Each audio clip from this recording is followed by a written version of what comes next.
Hi, beautiful people. Welcome back to my YouTube channel. This is me, guys, Visan, and you are watching Sun Non-Stop. तो guys, दोबारा से एक नई video लेकर आ चुकी हूँ, तो फटाफट से लाइक, सब्सक्राइब एंड शेयर कर दीजिएगा। आज की जो हमारी वीडियो है, मार्शल रेस थ्योरी जो है वो क्या है, तो 1971 के बारे में कुछ हिस्टोरिकल फैक्ट्स हैं इंडिया और पाकिस्तान के। ठीक है, आपको पता है कि एक बहुत बड़ी वॉर भी जो हुई थी इंडिया पाकिस्तान के अंदर 1971 के अंदर, तो वो सारी चीजें हैं जो है वो काफी अच्छे अच्छे जो है वो फैक्ट्स इस वीडियो के अंदर हम लोगों को पता चलने वाले हैं। तो let's jump into the video guys.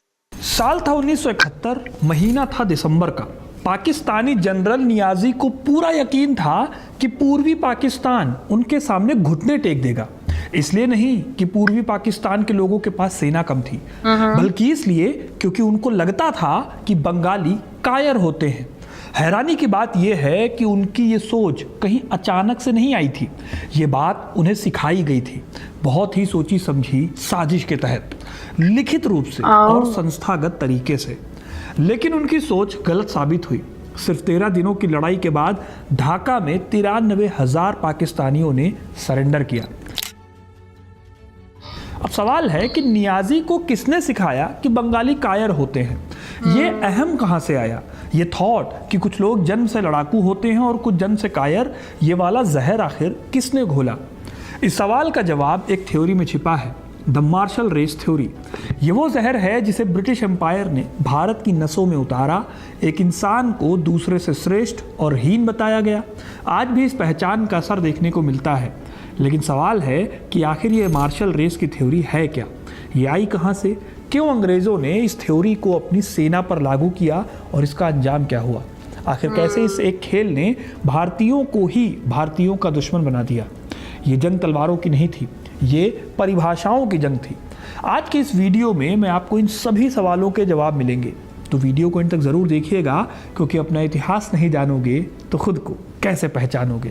कभी आपने सोचा है कि हमारी इंडियन आर्मी में गुरखा रेजिमेंट है, जाट रेजिमेंट है, राजपूत रेजिमेंट है और मद्रास रेजिमेंट है, लेकिन कोई बंगाल रेजिमेंट या यूपी रेजिमेंट या झारखंड रेजिमेंट क्यों नहीं है? इस सवाल का जवाब छिपा है एक ऐसी साजिश में जिसे अंग्रेजों ने अपनी सहूलियत के लिए गढ़ा था, और इसकी शुरुआत होती है आज से करीब 200 साल पहले। जब ईस्ट इंडिया कंपनी ने भारत पर कब्जा किया, तब इनकी सेना में भारतीयों का अच्छा खासा रेशियो होता था। 18वीं और 19वीं सदी के दौरान ब्रिटिश ईस्ट इंडिया कंपनी की लगभग 80 से 90% सेना भारतीय सैनिकों से बनी हुई थी। ये सारी बातें 1857 से पहले की हैं।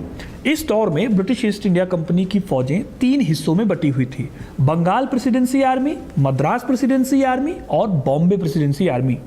इन तीनों ही आर्मी का नेचर बिल्कुल अलग अलग था।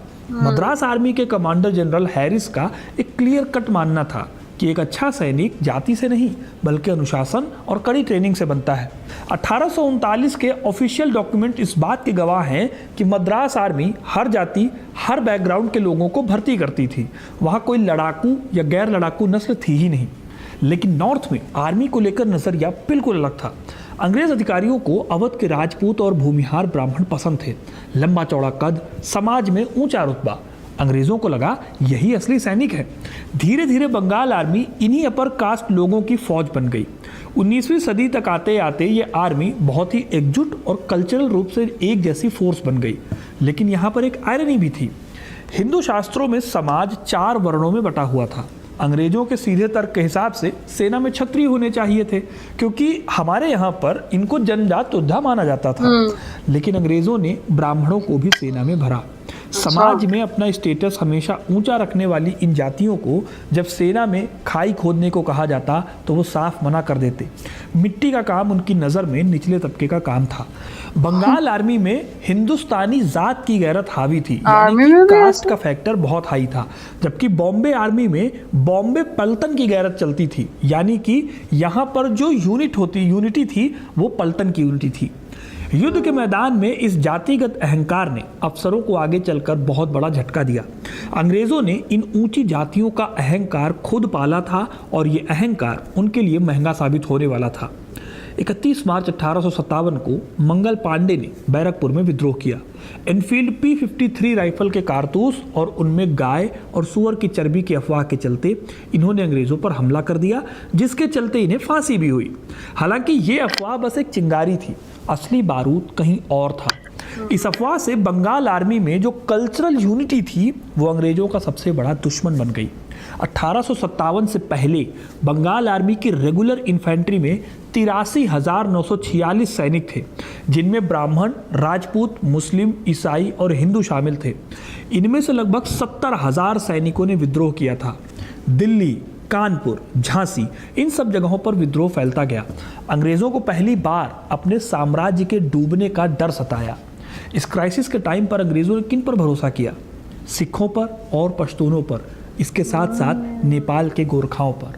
ये वो लोग थे जो या तो बंगाल की अपर कास्ट सिपाहियों से पुराना हिसाब रखते थे, क्योंकि सिखों को हराने के लिए अंग्रेजों ने इन लोगों का इस्तेमाल किया था, या फिर वो लोग जिनका मुगल सत्ता से कोई लेना देना नहीं था। सिखों के लिए ये अलग इक्वेशन थी। 1845 और 1849 के एंग्लो सिख जंगे हारने के बाद सिख एम्पायर खत्म हो चुका था, लेकिन 1857 में जब अंग्रेज़ों को हेल्प चाहिए थी तो सिख सैनिकों ने उनका साथ दिया। दिल्ली को दोबारा जीतने में इन सिखों की बहुत बड़ी भूमिका थी। 1857 के विद्रोह के बाद अंग्रेज़ों ने एक बात अपने दिल में गांठ बांध ली, किसी भी हाल में इंडियन सोल्जर्स एकजुट नहीं होने चाहिए, नहीं तो ब्रिटिश एम्पायर नहीं टिक पाएगा। सर जॉन लॉरेंस ने खुलकर लिखा कि बंगाल आर्मी की भाईचारे की भावना असली खराबी थी। इसके बाद 1859 में जोनाथन पील कमीशन बना। इसने ऑफिशियली एक नया सिद्धांत लागू किया, बैलेंस का सिद्धांत, यानी एक जाति की फौज दूसरी जाति की फौज के सामने रखो ताकि कोई एकजुट ना हो पाए। बॉम्बे के गवर्नर लॉर्ड एल्फिंस्टन ने बेशर्मी से रोमन एम्पायर का हवाला देते हुए लिखा, बांटो और राज्य करो, हमारा मुख्य मंत्र होना चाहिए। इन्हीं डिबेट्स के बीच से आता है तो जिसके इर्द गिर्द हमारी आज की पूरी कहानी घूमती है, martial race theory. Simple words में ये थ्योरी अंग्रेजों की गढ़ी हुई थी। इसका दावा था कि कुछ खास जगहों पर और कुछ खास एथनिक ग्रुप जैसे कि सिख और पश्तून, ये लोग जन्म से ही युद्ध के लिए बने हैं। इनमें बहादुरी, वफादारी और दर्द सहने की क्षमता इनके खून में होती है। और बाकी भारत, खासतौर पे दक्षिण भारत और ईस्ट में ये जो लोग हैं ये कायर हैं और ताना हैं। सर हर्बर्ट होप रिस्ले जैसे लोगों ने लोगों की नाक और खोपड़ी नापकर ये साबित करने की कोशिश की कि आर्यन खून और ठंडा मौसम मिलकर बेहतर योद्धा बनाते हैं। जॉर्ज मैकमन की किताब भी इसी आधार पर लिखी गई थी। अब इसमें कोई साइंस नहीं थी, ये बहुत ही घटिया लेवल की पॉलिटिक्स थी। ब्रिटिश ऑफिसर्स ने जाति को नस्ल के बराबर मान लिया और भारतीय समाज में जो जाति की लिक्विडिटी थी यानी तरलता थी उसको पूरी तरह से नज़रअंदाज कर दिया गया। यानी कि जाति तब तक इतनी रिजिड नहीं थी, समाज का ढांचा फ्लूइड था। यहाँ काम और ताकत के दम पर आपकी पहचान फिर भी ऊपर उठ सकती थी, लेकिन अंग्रेज़ों ने इस फैक्ट को इग्नोर ही कर दिया। इतिहासकार जेफरी ग्रीनहट ने इस थ्योरी की चालाकी को बहुत सटीक तरीके से पकड़ा है। उन्होंने लिखा कि इस थ्योरी में एक गजब का बैलेंस था। जो इंडियंस पढ़े लिखे और बुद्धिमान थे उन्हें कायर बताया गया, और जो बहादुर बताए गए वो अक्सर अनपढ़ और पिछड़े थे। ये कोई कोइंसिडेंस नहीं था। अंग्रेज़ों को असल में दिमाग वाले योद्धा नहीं चाहिए थे, उन्हें हुक्म मानने वाले किसान चाहिए थे। जो पढ़ा लिखा था वो सवाल करेगा, जो अनपढ़ था वो हुक्म मानेगा। उनका सीधा सा फंडा यही था। 1885 में field marshal lord Roberts of Kandahar Bharat के कमांडर इन चीफ बने। इसी शख्स ने इस सोच को एक ठोस रूल में बदल दिया। इसने सेना को पूरी तरह से धर्म और जाति के आधार पर जातीय रेजिमेंट्स में बांट दिया। सिर्फ सिखों की रेजिमेंट, सिर्फ डोगरों की रेजिमेंट, और दूसरी तरफ साउथ इंडिया के तमिल, तेलुगुओं और बंगालियों को आधिकारिक दस्तावेजों में और ताना घोषित करके सेना से बाहर कर दिया गया। हालांकि जो ये सिख या पठान भरे जा रहे थे सेना में, इसके पीछे सिर्फ लड़ाकू होने का लॉजिक नहीं था, बल्कि रशिया के एक्सपेंशन का डर एक बहुत बड़ा कारण था। अंग्रेज़ों का मानना था कि नॉर्थ वेस्ट पासेस में रूसी हमले का सामना करने के लिए पंजाब की रेजिमेंट ही बेहतर तरीके से काम करेगी। अब यहाँ तक आप आ गए हैं तो आपको एक ऐसा फैक्ट बताता हूँ जो आपके रोंगटे खड़े कर देगा। मार्शल रेस का ये सिस्टम सिर्फ जातियों की लिस्ट तक सीमित नहीं था। कैप्टन एच बिंगले ने ब्रिटिश इंडियन आर्मी के लिए क्लास हैंडबुक्स लिखी। ये किताबें आज भी लंदन के आर्काइव्स में मौजूद हैं। इन हैंडबुक्स में पंजाब के हर ज़िले की, हर तहसील की, यहाँ तक कि हर गांव की अलग अलग लड़ाकू हैसियत लिखी गई थी। जगरांव जैसे तहसीलों को बेहतरीन रेटिंग दी गई थी और इससे भी आगे इन किताबों में लोकल मेलों और फेस्टिवल्स को भर्ती के मेन सेंटर्स की तरह लिस्ट किया गया था। रोशनी मेले जैसे कल्चरल फेस्टिवल्स में अंग्रेज अफसरों के लिए मिलिट्री कैंप बन गए थे। सोचिए, आपके गांव का मेला, आपका कल्चर, और वहां खड़ा एक अंग्रेज अफसर ये देखने के लिए नहीं आया है कि आपकी परंपराएं कितनी खूबसूरत है, बल्कि वो ये आंकने आया है कि यहाँ से युद्ध के लिए कितने टॉप लेवल के सिपाही मिल सकते हैं। ये एक बहुत ही डरावना सर्विलांस था, एक ऐसी अनपढ़ और आज्ञाकारी फौज बनाने के लिए जो बिना सवाल किए दुनिया भर में लड़े और मरे। 1857 के बाद पंजाब को ब्रिटिश एम्पायर की तलवार की बाह कहा जाने लगा। अंग्रेज़ों ने पंजाब में नहरें खोदी, उपजाऊ ज़मीनें बांटी गई, नई कैनाल कॉलोनीज बनाई गई, लेकिन ये ज़मीनें मिली किसे? ये सब उन्हें मिला जो पीढ़ियों से अंग्रेज़ी फ़ौजों में जाते थे। किसान को ज़मीन चाहिए तो बेटे को फ़ौज में भेजना होगा। लेकिन इन सब के अलावा एक दूसरी साइड भी है जिसे अक्सर छिपा लिया जाता है। भारतीय सिर्फ अंग्रेज़ी ब्रेन वॉश के मूक शिकार नहीं थे। पंजाब और नॉर्थ इंडिया की एलीट क्लास यानी राजपूत, सिख और जाट सरदारों ने इस मार्शल टैग का एक्टिव सपोर्ट भी किया। उन्होंने अंग्रेज़ों की इस थ्योरी को खुशी खुशी गले लगाया, क्योंकि इसके बदले में उन्हें फर्टाइल लैंड, बहुत अच्छी खासी पेंशन और समाज में ऊंचा रुतबा मिल रहा था। खुद को श्रेष्ठ मानने के इस ब्रिटिश झूठ का लोकल एलीट क्लास ने अपने पॉलिटिकल और इकोनॉमिक फ़ायदे के लिए भी इस्तेमाल किया। ये सिर्फ अंग्रेज़ों का बुना जाल नहीं था, बल्कि इसमें इंडियंस भी एक्टिव पार्टिसिपेंट थे। एक तरह से एक ऐसा सर्कल बन गया जहां पर मिलिट्री सेवा और ज़मींदारी एक दूसरे पर डिपेंडेंट हो गए थे। इसका एक और पहलू भी है जो आपने शायद नोटिस नहीं किया होगा। अंग्रेज़ों ने पहले ब्रिटिश लड़ाकू पहचान का फ़ायदा तो उठाया, लेकिन साथ ही उनकी ऐतिहासिक पहचान को भी ब्रिटिश यूनिफॉर्म में बदल दिया। अकाली सिख एक चक्र कैरी करते थे, ये उनका ट्रेडिशनल हथियार हुआ करता था। ये एक बहुत तेज धार स्टील की रिंग थी जिसे घुमा कर फेंका जाता था। गले में लेकिन ब्रिटिश आर्मी में आने के बाद इस घातक हथियार को सिर्फ पगड़ी पर लगाने वाले एक कैप बैज की तरह सीमित कर दिया गया। अभी तो नजर भी नहीं आता। सिखों की खुली दाढ़ियों को राइफल के मैकेनिज्म में फंसने से बचाने के लिए रोल करवाया गया। जो स्टाइल आज ब्रिटेन में सिख पहचान मानी जाती है, वो असल में ब्रिटिश इंडियन आर्मी का ड्रेस कोड हुआ करता था। अंग्रेजों ने सेना में भर्ती होने वाले हर सिख के लिए गुरु गोविंद सिंह जी का पाहुल संस्कार लगभग कंपलसरी कर दिया। इस संस्कार में होता यह था कि यह संस्कार जो कर लेता था वो सिख खालसा का सदस्य बन सकता था।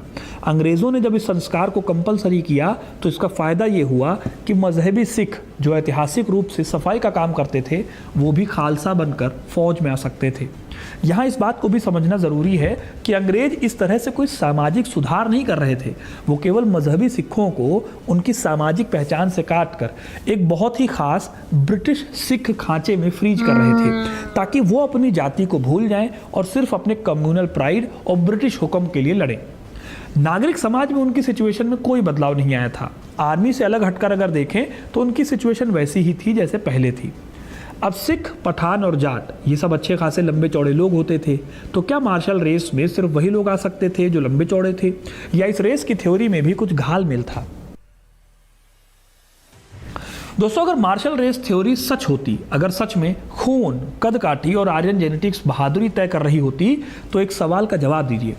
पंजाब के सिखों की एवरेज हाइट होती थी 5 फुट 10 इंच से लेकर 6 फुट 1 इंच, और नेपाल के गोरखाओं की मुश्किल से 5 फुट 3 इंच। गोरखे आर्यन भी नहीं थे। इन सब के बावजूद लॉर्ड किचनर ने नेपाल दरबार में जाकर कहा, गोरखा हमारी सबसे बेहतरीन फौज है। 1858 में डनलप ने गोरखाओं को छोटी कदकाठी, गठीले शरीर और टार्टर नैन नक्श वाला बताया।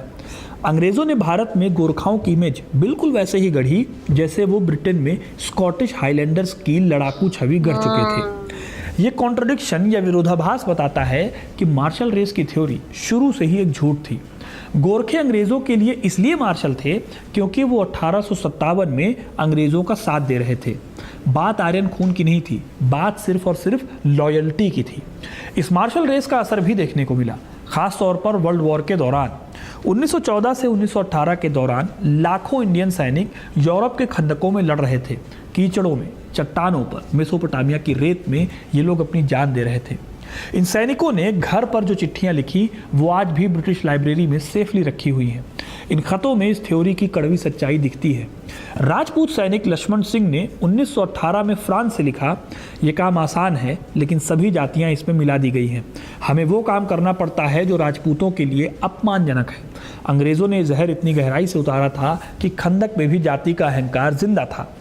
वहीं दूसरी सारा जहर जो है तरफ तारा सिंह का खत ब्रिटिश का चालाकी का दूसरा पहलू दिखाता है। उन्होंने लिखा, हमारी कंपनी में 3 सिख हैं, 2 मुसलमान हैं, 2 सफाई कर्मचारी हैं, लेकिन हम सब एक ही मेज पर खाना खाते हैं। ये लंगर की परंपरा थी। अंग्रेजों ने सिखों की इसी परंपरा का खूब फायदा उठाया। जो सिख जाति की दीवारें तोड़कर साथ में खाना खा सकते थे, उनका लॉजिस्टिक मैनेजमेंट अंग्रेजों के लिए बहुत आसान हो गया था। 31 अक्टूबर 1914 को बेल्जियम के होलबेक में 129वीं बलूची सिपाही खुदादाद खान की मशीन गन पोजीशन पर जर्मनों ने भारी हमला बोला। उनके सभी 5 साथी मारे गए। वो जख्मी थे लेकिन अकेले गन चलाते रहे जब तक होश नहीं गया। उनकी बहादुरी ने ब्रिटिश लाइन को टूटने से बचाया। 7 दिसंबर 1914 को खुदादाद खान को विक्टोरिया क्रॉस मिला। वो पहले इंडियन थे जिन्हें यह सम्मान दिया गया और वो मार्शल जोन से थे जिसे अंग्रेजों ने बेहतरीन रेटिंग दी थी। फर्स्ट वर्ल्ड वॉर में कुल 11 भारतीयों को विक्टोरिया क्रॉस अच्छा, मुझे फर्स्ट टाइम कोइंसिडेंटली ये लगभग सभी लोग उसी खास नॉर्थ वेस्टर्न इलाके से आते थे। हालांकि कहानी तब बदल गई जब सेकेंड वर्ल्ड वॉर आया। दूसरे वर्ल्ड वॉर में जापानी सेना बर्मा तक पहुंच गई। अंग्रेजों को अच्छी खासी मैन पावर चाहिए थी। मजबूरी में उन्हें वो करना पड़ा जो सदियों से नहीं हुआ था। अंग्रेजों को अपनी आर्मी में उन लोगों को शामिल करना पड़ा जिन्हें उन्होंने सदियों से अछूत और कायर कह के दूर रखा था। इस तरह एक मजबूरी के चलते गठन होता है चमार रेजिमेंट का। बर्मा के जंगलों में कोहिमा की लड़ाई में इस रेजिमेंट ने जापानी सेना के छक्के छुड़ा दिए। हवलदार भगत राम ने ऐसी बहादुरी दिखाई कि उन्हें मिलिट्री मेडल से सम्मानित किया गया। लंदन के नेशनल आर्मी म्यूजियम में आज भी भगत राम का मेडल सुरक्षित रखा हुआ है, लेकिन अगर आप उसे देखो तो उस पर भी चमार शब्द को खुरचने की कोशिश के निशान मिलते हैं। लेकिन जब 1945 में जंग खत्म हुई तो 1946 में अंग्रेजों ने इस रेजिमेंट को भी भंग कर दिया। दरअसल हुआ ये कि 1946 में इस रेजिमेंट के कई सैनिकों ने कैप्टन मोहन लाल कुरील की लीडरशिप में ब्रिटिश आर्मी से बगावत कर दी। ये लोग नेताजी सुभाष चंद्र बोस की आज़ाद हिंद फौज यानी INA में शामिल हो गए। अंग्रेजों ने इसे ब्रिटिश राज से सबसे बड़ी गद्दारी माना। चमार रेजिमेंट ने सिर्फ अंग्रेजों का भ्रम ही नहीं तोड़ा बल्कि उनकी सत्ता की नींव पर भी सीधा हमला किया था। उनकी इसी बगावत की सजा के तौर पर उनके इतिहास को मिटाने की कोशिश की गई और हमेशा के लिए इस रेजिमेंट को बंद कर दिया गया। हालांकि जब ये सब कुछ हो रहा था, इतने बड़े लेवल के झूठ बोले जा रहे थे, तब इंडियन नेशनलिस्ट ने भी इस चालाकी को पकड़ दिया। उनका सीधा सवाल था कि अगर 6 फुट का सिख एक आदर्श योद्धा है तो 5 फुट 3 इंच का गोरखा अंग्रेजों का फेवरेट कैसे हुआ। मॉडर्न हिस्टोरियन हेदर स्ट्रीट्स बताती हैं कि अंग्रेजों ने मर्दानगी का इस्तेमाल एक पॉलिटिकल टूल की तरह किया। बंगाल की जो पढ़ी लिखी क्लास थी, जो पॉलिटिकल अधिकार मांग रही थी, उन्हें औरताना और कायर बताकर उनकी आवाज़ को दबाया गया। इतिहासकार तान ताई योंग साफ कहते हैं कि पंजाब का मिलिटराइजेशन कोई कल्चरल घटना नहीं थी, ये एक ज़बरदस्ती थोपा गया आर्थिक मॉडल था जिसने पीढ़ियों को युद्ध का कच्चा माल बना दिया। ईडन कमीशन ने मद्रास आर्मी का साइज सिर्फ ये कहकर घटा दिया कि उनकी मिलिट्री कैपेबिलिटी बहुत एवरेज है। इस कटौती को सही ठहराने के लिए बाकायदा ये कुतर्क गढ़ा गया कि उत्तर के रंगरूट गोरे रंग के हैं और गेहूं खाने वाले हैं, इसलिए वो बेहतर हैं। इसके उलट उन्होंने अवध, बिहार और बंगाल के मैदानी इलाके के लोगों को चावल खाने वाली, चपटी नाक वाली और आलसी भीड़ कहकर खारिज कर दिया। इन सभी विवादों के बीच 1947 में हमारा देश आजाद होता है। हमारे देश ने 1949 में इस थ्योरी को लीगली खारिज कर दिया।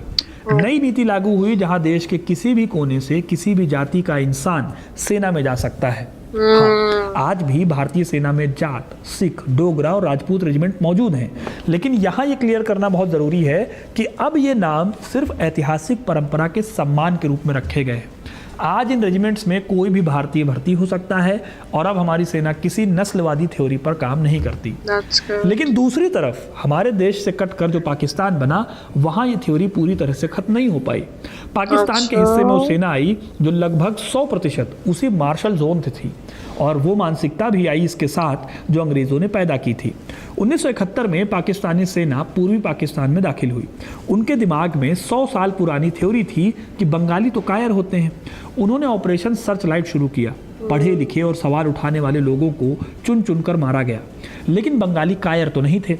उन्होंने मुक्ति वाहिनी बनाई, जंगलों में 9 महीने लड़कर दिखाया और 16 दिसंबर 1971 को जनरल नियाजी ने अपने 93,000 लोगों के साथ सरेंडर किया। ये 100 साल पुरानी झूठी लड़ाकू थ्योरी का सबसे करारा और ऐतिहासिक जवाब था। दोस्तों, पंजाबियों ने माना कि वो बेहतर है, बंगालियों ने माना कि वो कमज़ोर है, दक्षिण भारतीयों ने माना कि वो लड़ाकू नहीं है, और इसी झूठे विश्वास ने 1971 में एक अमानवीय नरसंहार को भी जन्म दिया। ये जहर सिर्फ राजनीति का नहीं था, ये जहर था हमारी पहचान का, हमारी मानसिकता का, ये तय करने का कि हम खुद को क्या मानते हैं। मार्शल रेस थ्योरी हमें सिखाती है कि अगर कोई ताकतवर सत्ता किसी झूठ को साइंस का चोला पहनाकर 100 सालों तक दोहराए तो एक दिन लोग अपनी ही सच्चाई भूल जाते हैं। जो इतिहास नहीं जानता वो उसी गलती को दोहराता है। और हाँ, यहाँ पर मैं एक बात और क्लियर कर दूँ, मैं ये नहीं कह रहा हूँ कि जितने भी लोग थे वो सारे अनपढ़ ही थे या जिस तरह की बातें थी। अंग्रेज़ों ने इस लॉजिक को अपने साथ लेकर चले वो कि जितने कम पढ़े लिखे लोग होंगे, जितनी क्लास में जितनी कम सवाल उठाने वाले लोग उनकी सेना में होंगे, वो लोग उनके ज़्यादा काम आ सकते हैं। यहाँ पर मेरा कहीं से भी इंटेंशन ये नहीं था कि मैं आर्मी का सम्मान नहीं कर रहा हूँ।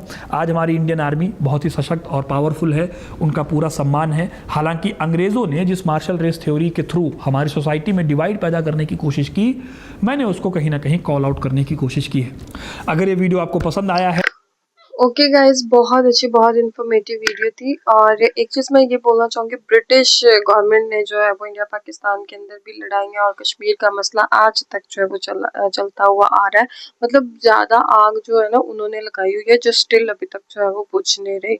और डिस्क्रिमिनेशन के सारे पॉइंट्स भी उन्होंने अरेज किए, तब से अब तक जो है वो चीज़ें चलती आ रही है। रेसिज्म, मार्शल, ये वो सारी चीज़ें जो है वो आज खुल के जो है अच्छे से वीडियो के अंदर जो है ना समझ आई है। तो गाइज, आप लोगों को आज की वीडियो कैसी लगी, to comment, like, subscribe and share कीजिएगा। चलिए गाइस, मिलते हैं आपको नेक्स्ट वीडियो के अंदर। Bye bye.